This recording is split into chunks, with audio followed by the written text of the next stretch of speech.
అమ్మ 9 నెలలు మోస్తే నాన్న 25 ఏళ్ళు. రెండూ సమానమే అయినా నాన్న ఎందుకో వెనకబడ్డాడు.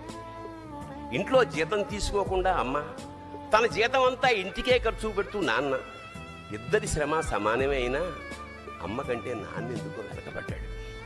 ఏది కావాలంటే అది వడ్డీ పెడుతూ అమ్మ, ఏది కావాలంటే అది కొని పెడుతూ నాన్న, ఇద్దరి ప్రేమ సమానమే అయినా నాన్న ఎందుకో బాగా వెనకబడ్డాడు. ఫోన్లోనూ అమ్మ పేరే, దెబ్బ తగిలినప్పుడు అమ్మా అని పిలవడే, అవసరం వచ్చినప్పుడు తప్ప మిగతా అప్పుడు గుర్తురానందుకు నాన్న ఎప్పుడైనా బాధపడ్డా? అమ్మకి అన్నో కొన్నో బంగారు నగలు, నాన్నకి బంగారు అంచున్న పట్టు పంచి ఒకటి. నాన్న ఇలా వెనకబడిపోవడానికి కారణం ఆయన మా అందరికీ వెన్నెముక కావడమే.